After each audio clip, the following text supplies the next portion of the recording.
नमस्कार। India debate में आप सबका स्वागत है। मैं हूं आशुतोष पाठक। मित्रों, ये प्रकृति है, क्या क्या खेल दिखाएगी नहीं मालूम। राजनीति किस राह चलती है, फिर वो राह बदल के किसी और राह पकड़ लेती है। कभी सड़क पे दौड़ती है, कभी हाईवे पे दौड़ती है और कभी पतली गली से निकलना चाहती है। तो आम जनों के समझ में वो बात आती नहीं है। लेकिन एक और बात अभी आज का जो डेवलपमेंट है वो ये है मित्रों, आज और अभी का जो खबर आ रही है मिनिस्ट्री ऑफ होम की तरफ से, और उसको आज रिपोर्ट भी किया गया है। डार्क वेब के बारे में गृह मंत्रालय ने बड़ा संज्ञान ले लिया है। डार्क वेब, मालूम है ना?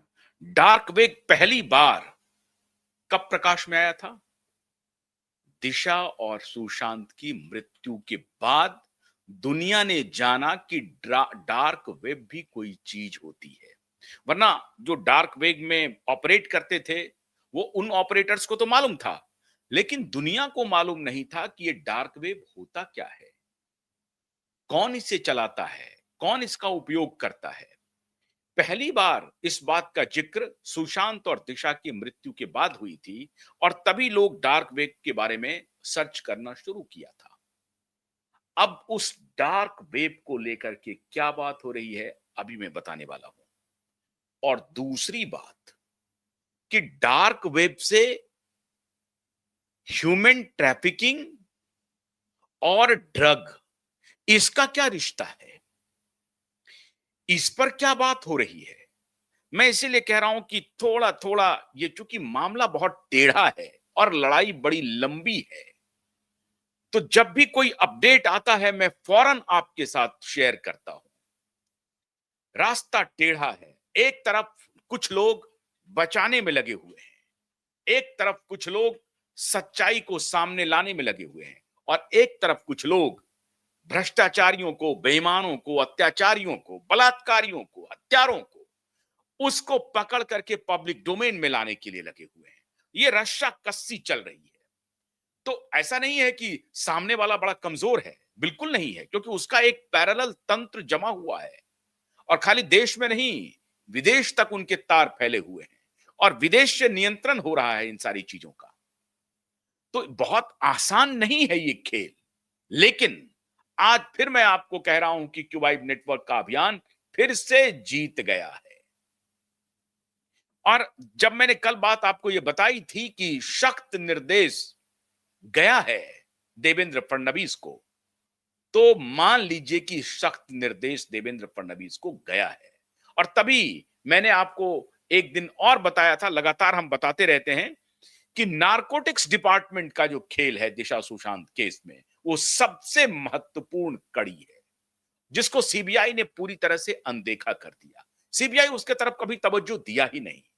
अब धीरे धीरे मैंने जब बताया था आपको, और इसीलिए सलमान खान की जो दिल्ली दौड़ थी ना, उसका माजरा अब समझ में आ रहा है मित्रों।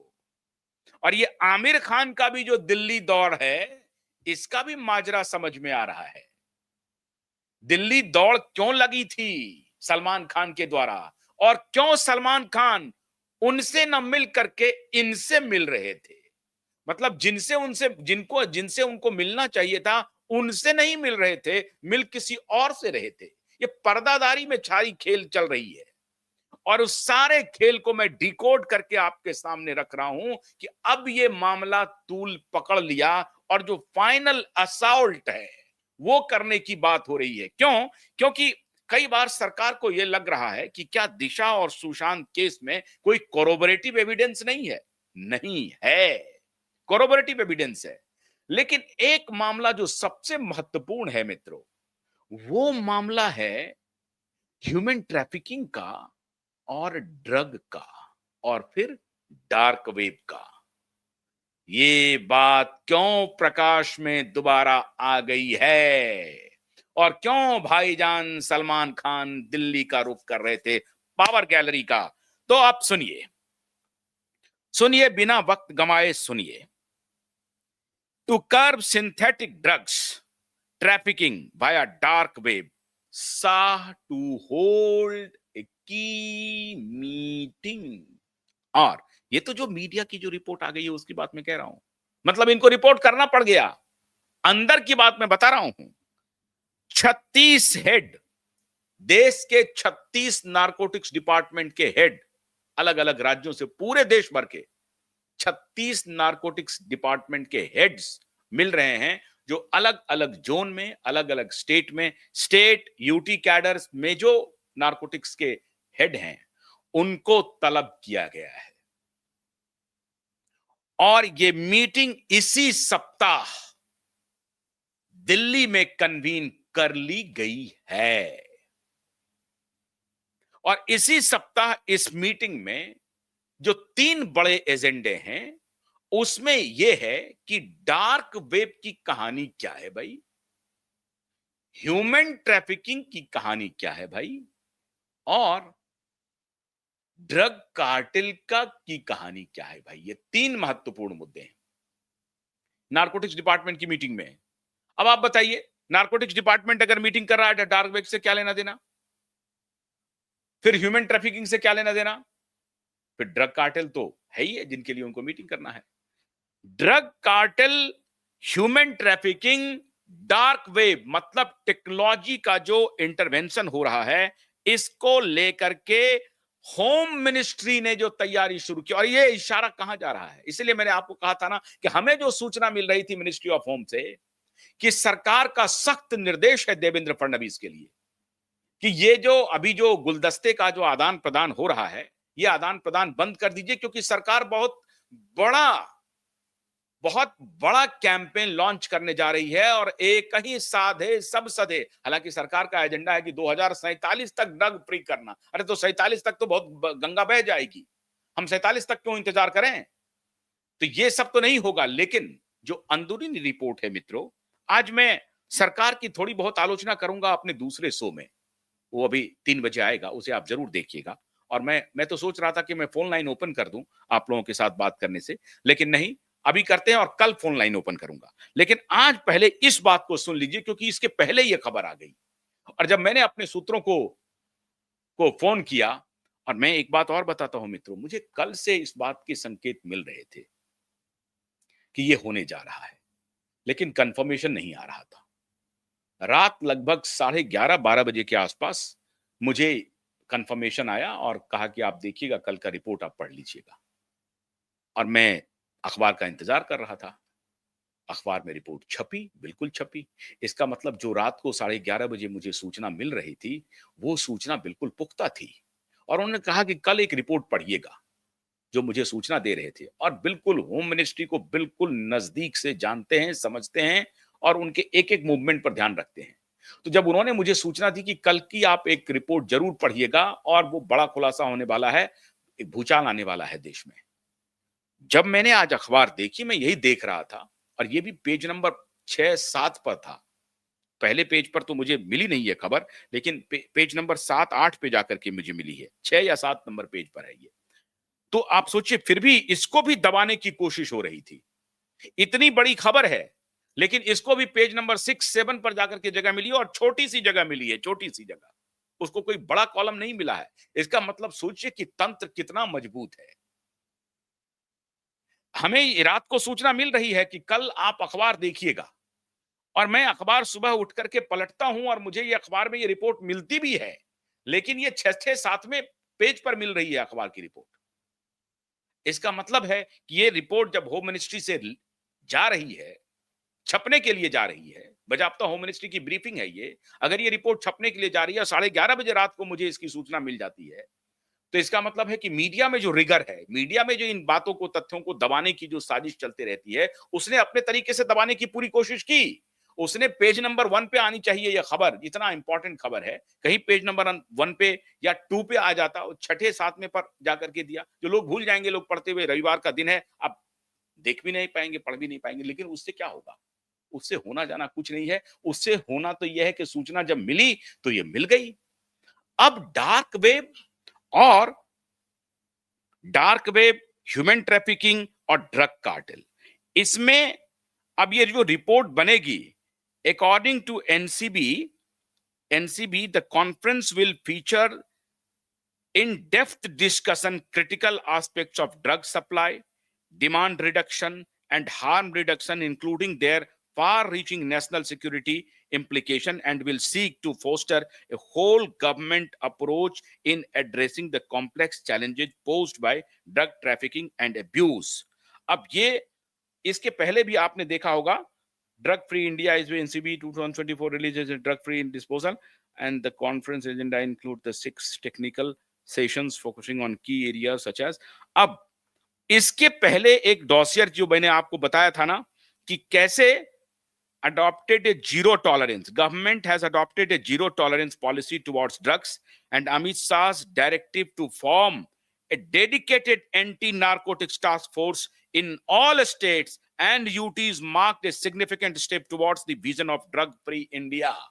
अब मैंने जो आपको कुछ दिन पहले यह खबर सुनाई थी कि सलमान खान का एक डॉसियर मिनिस्ट्री ऑफ होम के पास पड़ा हुआ है, क्योंकि आप ध्यान दें कि इसी साल के शुरुआत में दिल्ली में 13,000 करोड़ का ड्रग पकड़ाया था और उसका एक खेप मुंबई से लेने के लिए चल दिया था, जो कि 15 किलो ड्रग मुंबई जाना था और उसके बाद पूरे देश में सप्लाई होना था। कांगला पोर्ट पर भी हुआ था, जो अडानी का पोर्ट है, उस पर भी 3,000 करोड़ का से ऊपर का ड्रग पकड़ाया था।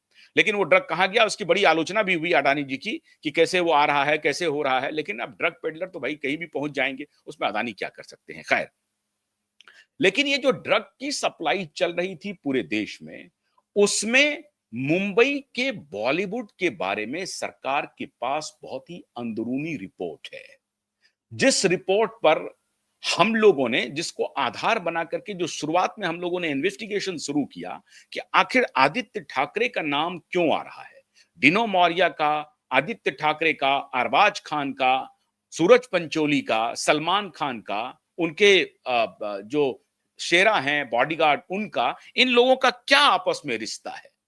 इन लोगों का रिश्ता पता चला कि इन लोगों का रिश्ता व्यापारिक है और वो व्यापारिक रिश्ता कोई कंस्ट्रक्शन का काम नहीं कर रहे हैं। हालांकि एक काम और भी कर रहे थे डिनो मौर्या, कंस्ट्रक्शन का काम नहीं कर रहे हैं, वो कोई स्कूल चलाने का या हॉस्पिटल चलाने का काम नहीं कर रहे हैं। ऐसे कोई व्यापारिक रिलेशन नहीं है। इनके बीच रिलेशन किस चीज का है? इनके बीच रिलेशन है ड्रग के सप्लाई का, ड्रग बेचने का रिलेशन है। और ये जो ड्रग कार्टेल है, इसको कौन एक्सपोज करती है सर? Narcotics department. और नारकोटिक्स डिपार्टमेंट ने सुशांत और दिशा की मौत में जब एक्टिव हुई थी नारकोटिक्स डिपार्टमेंट ने, तो समीर बानखेड़े ने 3,000 पेज का डॉसियर तैयार किया था। अब इस डॉसियर के आधार पर सीबीआई ने रिया चक्रवर्ती को अरेस्ट नहीं किया, कुछ भी नहीं किया, लेकिन 3,000 पेज का जो डॉसियर था, वो डॉसियर सरकार के पास है। सरकारी काम साहब धीरे धीरे चलती है। और तब जैसा कि आप देखें कि एक ही डिपार्टमेंट में अलग अलग स्टेक होल्डर्स हैं। एक ही डिपार्टमेंट में एक ऑफिसर है जो इस धंधे को चलाने में मदद कर रहा है, एक ऑफिसर है जो इस धंधे को दबाने में मदद कर रहा है, एक ऑफिसर है जो इस धंधे को एक्सपोज करने में मदद कर रहा है और इस धंधे को बंद कराने में मदद कर रहा है। तो ये 3 प्रकार के एक ही डिपार्टमेंट में आपको ऑफिसर मिल जाएंगे। कैसे, वो भी सुन लीजिए आप।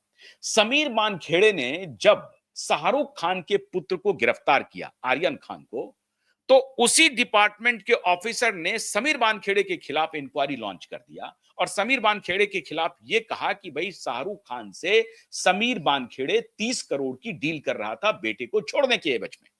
ये कौन कर रहा था? ये कहानी कहां से आई? उसी नारकोटिक्स डिपार्टमेंट से आई। आज दोनों के दोनों ऑफिसर को अलविदा कह दिया गया है। जो दोनों ऑफिसर थे मुंबई में, जो यहां से दिल्ली से भी गए थे, उन दोनों को अलविदा कह दिया गया है। दोनों को कहा गया है कि भैया आप अपना बोरिया बस्तर बांध लो। और वो एक तो उसमें नेतरहाट स्कूल से आए थे, इसलिए मैं नेतरहाटियन के बारे में बोल रहा हूं। मैं पूरी मजबूती के साथ और बहुत ही जिम्मेदारी के साथ कह रहा हूं कि मुझे आज तक नेतरहाटियन जो मिले हैं, उसमें बहुत कम संख्या में ईमानदार मिले हैं, जबकि वो स्कूल बहुत शानदार था। नेतरहाट स्कूल के बारे में आप सभी जानते हैं, बिहार में, अब वो झारखंड में चला गया है। नेतरहाट स्कूल एक ऐसा स्कूल था जिसमें पढ़ने के लिए पेरेंट्स अपने बच्चों को जब भेजते थे तो बहुत गर्व होता था। ये नेतर हाटियन अभी अभी जो ये माननीय देवेंद्र भारती मुंबई पुलिस कमिश्नर हैं, ये भी नेतर हाटियन ही है, ये भी हाटियन ही है। और इसके पहले जो राकेश अस्थाना थे, सीबीआई के प्रमुख राकेश अस्थाना साहब, जो इसमें बहुत बड़ी भूमिका निभा रहे थे, वो भी नेतर हाटियन है। खैर, तो ये कहानी ये है साहब कि नारकोटिक्स डिपार्टमेंट के अंदर ही काम बहुत आसान नहीं है मित्रों। आपको लग रहा होगा कि नहीं नहीं, आप एक सुबह उठे और अमित शाह ने ऐसा बजा दिया और सबको पकड़ लिया और बोल, अरे यार, अमित शाह कुछ भी नहीं कर सकते हैं। अमित शाह की स्थिति कुछ भी करने के लायक नहीं। हाँ, अमित शाह को जहां अभी घेरना है वो मैं घेरूंगा, वो मैं बताऊंगा आपको कहां घेरना है अभी दूसरे शो में। लेकिन अमित शाह इस मामले में सिर्फ ये कह सकते हैं कि इनको पकड़ो, इनको पकड़ो, लेकिन पकड़ने वाला इंसान है वही चोर बैठा हुआ है। जिनको पकड़ना है वो तो दबाने में लगा हुआ है, वो तो अपराधियों को बचाने में लगा हुआ है। एक हजारों लाखों करोड़ का पैरेलल ये इकोनॉमी ड्रग का और ह्यूमन ट्रैफिकिंग का चल रहा है मित्रों। और उसमें अब नया खेल शुरू हो गया है, ये डार्क वेब का, ये टेक्नोलॉजी का। टेक्नोलॉजी दो तरह से काम कर रही है। डार्क वेब जो चलाने वाला ऑपरेटर है वो पैसा कमा रहा है, और डार्क वेब क्या है, वो वाकई में डार्क है, पूरी दुनिया से अलग है, दुनिया वाले उसको देख नहीं पाते हैं। तो डार्क वेब के माध्यम से वो ह्यूमन ट्रैफिकिंग का व्यापार करते हैं, ड्रग का व्यापार करते हैं। समझ रहे हैं बात को? तो शोध करने वाले, जब हम लोग शोध करना शुरू किए थे दिशा सुशांत की हत्या के बाद, तो पहली बार, और मैं समझता हूं कि देश को भी बहुत कम लोगों को मालूम होगा, पूरे देश के आम जन को अगर डार्क वेब के बारे में जानकारी मिली होगी तो वो जानकारी दिशा सुशांत की हत्या के बाद ही मिली होगी। आज सरकार ने उस डार्क वेब को ऑफिशियली संज्ञान में ले लिया है। और खबर मुझे आ रही है मित्रों कि इस बैठक में, जो इसी सप्ताह होने जा रही है, इस बैठक में मुंबई का जो खास तौर से डोजियर तैयार हुआ है, डिनो मौर्य, सलमान खान, सूरज पंचोली, मैंने कहा था वो खैर नहीं है इन लोगों की, और खैर नहीं होने वाली है। तो सूरज पंचोली, डिनो मौर्य, सलमान खान, रिया चक्रवर्ती, सौविक चक्रवर्ती, इन सबके नाम उन डॉजियर में हैं। और ये सभी हिट लिस्ट पर हैं, हिट लिस्ट पर। ये सभी ये डार्क वेब के खिलाड़ी हैं, ह्यूमन ट्रैफिकिंग के खिलाड़ी हैं, ड्रग के खिलाड़ी हैं, ड्रग का व्यापार चलता है। वरना हमारे सारे एसएसआर वॉरियर हमेशा ये कहते हैं कि साहब ये जो डिनो मौर्य है, ये कुछ नहीं करता है, लेकिन इसकी जिंदगी बड़ी आराम से चल रही है। ये क्या करता है? तो पता चला कि आदित्य ठाकरे के साथ मिल करके अपने भाई को ठेकेदारी में इन्वॉल्व करवा दिया है, और मीठी नदी में ठेकेदारी का धंधा करवा रहा है। वो भी साउथ की एक कंपनी है, उसको 65 करोड़ का टेंडर दिलवाने का काम किया है ये। तो ये आदित्य ठाकरे ने कभी डिनाई कर दिया था कि मेरा रिश्ता नहीं है डिनो मौर्य से, रिया चक्रवर्ती को मैं जानता नहीं हूं। आदित्य ठाकरे और रिया चक्रवर्ती के साथ के रिश्ते को नारकोटिक्स डिपार्टमेंट ने ही एस्टैब्लिश किया मित्रों।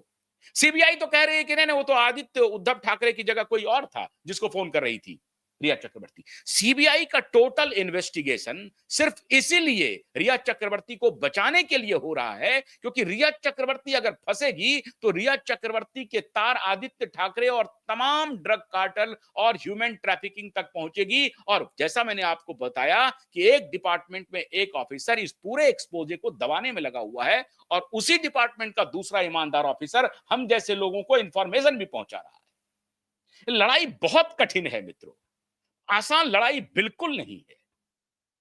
तो तू डाल डाल, हम पात पात, रोज आंख मिचौनी का खेल चल रहा है। अभी क्रिकेट को लेकर के मैं सवाल करने वाला हूं 3 बजे। लेकिन ये जो अभी आंख मिचौली का खेल चल रहा है, उसमें बड़े सधे हुए अंदाज में ऑपरेशन को अंजाम दिया जा रहा है।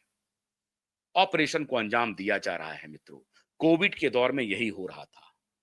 पूरे ऑफिसर बोल रहे थे कि भाई आप जबरदस्ती मत कीजिए, जबरदस्ती आप बूटी मत लगवाइए, एक गलत काम कर रहे हैं। लेकिन दूसरे तरफ ऑफिसर कह रहे थे जबरदस्ती करवाइए। क्यों? वो जो बिके हुए लोग थे तो वो करवा रहे थे। तो ये जो डिपार्टमेंट जो भ्रष्ट, ऐसे नहीं चल रहा है ना, ऐसे नहीं, इतना पैरेलल इकोनॉमी चल रहा है, लाखों करोड़ का है, लाखों करोड़ का। और इस पर एक और बात मैं बता रहा हूं, इस लाखों करोड़ पर नजर लॉरेंस गैंग का भी है। लॉरेंस बिश्नोई गैंग को पता चल गया है कि ये जो लाखों करोड़ का कारोबार है, ये कारोबार खाली बॉलीवुड का नहीं है। बॉलीवुड के पीछे कौन है? बॉलीवुड के पीछे वो दाऊद एंड गैंग है, ये अंडरवर्ल्ड है जो पूरी कारस्तानी को अंजाम देता है भारत के बाहर से। लॉरेंस बिश्नोई को ही मालूम है। तो लॉरेंस बिश्नोई क्या कर रहा है कि मुंबई का जो कार्टेल है उस कार्टेल को हिट कर रहा है कि वो कार्टेल अगर हिट खत्म हो जाएगा, मुंबई का कार्टेल अगर खत्म हो गया तो उसका जो सप्लाई चेन है उसको फिर नया बनाना पड़ेगा और तब बहुत देर हो जाएगी, तब तक तो हम कब्जा कर लेंगे इनको। लॉरेंस बिश्नोई ड्रग के धंधे में नहीं आना चाहता है, लेकिन इसके कार्टेल को तोड़ने की बात वो जरूर कर रहा है। अब मुझे तो फोन करके लॉरेंस बिश्नोई ने कहा नहीं कि मैं इस धंधे में आऊंगा कि नहीं आऊंगा, लेकिन मुझे ऐसा लगता है कि वो जो अटैक कर रहा है बार बार, उन उन लोगों को अटैक कर रहा है जो राष्ट्र विरोधी गतिविधियों में शामिल है। अगर वो सलमान खान के ऊपर अटैक कर रहा है तो साफ साफ कह रहा है कि काले हिरन की तुमने हत्या की है, हम तुमको नहीं छोड़ेंगे, वो हमारे इष्ट हैं, हम उनकी पूजा करते हैं। तो लॉरेंस बिश्नोई इसलिए इंटर कर रहा है। Dark web, drug cartel, human trafficking establish हो गया। अब वो जो जो अ, मुंबई का जो फार्म हाउस है, जिस फार्म हाउस में छोटी बच्चियों के साथ क्या क्या होता था, ये सब स्पष्ट हो रहा है। ये बहुत बड़ा बाजार है और उसी उसी बाजार में ये आधार पूनावाला की एंट्री होती है। आधार पूनावाला को क्या इंटरेस्ट है बताइए धर्मा प्रोडक्शन का स्टेक खरीदने के लिए? क्या इंटरेस्ट है? क्यों?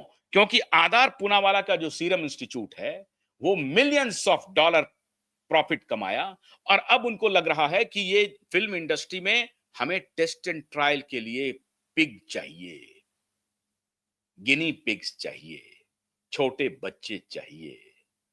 और इसको हम कंट्रोल कहां से कर सकते हैं? तो फिल्म का जो ये कैमरा है ना, कैमरा को कब्जे में कर लो। वो सोनम कपूर जाके बोल रही है, जाह्नवी कपूर जाकर के प्रचार कर रही है एचपीवी वैक्सीन का। अब उसकी सत्यता क्या है, नहीं है, उसमें कितना मेरिट है, लेकिन उसको कब्जा कर लो। तो धर्मा प्रोडक्शन में 50% स्टेक ले लिया आधार पूनावाला। देखिए ये कैसे कैसे कोलैबोरेशन हो रहा है। और मैं एक बार फिर से गृह मंत्रालय को फिर मैं आगाह कर रहा हूं कि ये बैठक तो हो रही है, डॉजियर तो आप मंगा रहे हैं, ठाकरे को आप घेरेंगे, ये भी मुझे मालूम है। और ठाकरे को घेरने के लिए आप चाहते हैं इधर से डॉजियर तैयार कर दें, क्योंकि 30 सितंबर को जो तारीख लगी हुई है उसमें सरकार कोई भी रिप्लाई अदालत में फाइल करे, 30 सितंबर को अगर सुनवाई हो गई तो यही आदेश आएगा कि एफआईआर दर्ज करो। अब ये लंबा नापने की तैयारी हो रही है, इस पर मैं और डिटेल में बताऊंगा। आदित्य ठाकरे और उद्धव ठाकरे को पूरी तरह से अमित शाह ने निशाने पर लिया हुआ है और उसके साथ साथ शरद पवार भी है मित्रों। शरद पवार जब शासन में थे महाराष्ट्र में तो उस दौर में ड्रग ट्रैफिकिंग, ह्यूमन ट्रैफिकिंग, इसके अलावा हथियारों की तस्करी जोर पर थी, ब्लैक मनी उसकी तस्करी, नकली नोट उसकी तस्करी जोरों पर थी। ये पूरा मुंबई का फिल्म उद्योग जो पिछले पिछले 15-20 वर्षों में चला है, जबकि दाऊद की छाया पड़ी है, तो वो सारे नकली नोटों के सहारे चली है। मुंबई के टॉकीज टू टॉकीज हाउसफुल हो जाते हैं, उसमें चोर दरवाजे से नकली नोटों का खेल चलता है। ये बहुत बड़ा कार्टेल है मित्रों। इसीलिए ये जो अब जो डॉसियर पर चर्चा हो रही है, ये डॉसियर आप देखिएगा, हम तो उम्मीद करते हैं, मुझे ये अपेक्षा नहीं थी कि ऐसी बात हो जाएगी, लेकिन सितंबर महीने में 30 सितंबर के पहले अगर ये डॉसियर तैयार हो रहा है तो अंदरूनी तरीके से समझिए फाइल पूरी तरह से तैयार हो रही है। नपेगा, सब नपेगा, लेकिन ये दरवाजा इधर से तो फाइल तैयार कर देंगे और उधर से अदालत से ये कहेंगे कि भाई अदालत ने आदेश दिया है, मैं कुछ नहीं कर सकता। तो साक्ष्य जुटाए जा रहे हैं बहुत ही तगड़े, और इन साक्ष्यों के आधार पर बहुत लंबी तैयारी हो रही है ठाकरे के लिए। अच्छी बात है, इस मुद्दे पर मैं सरकार को बधाई देता हूं, लेकिन अब से थोड़ी देर बाद 3 बजे सरकार को कटघरे में खड़ा करूंगा। इंतजार कीजिए। बहुत बहुत शुक्रिया। नमस्कार।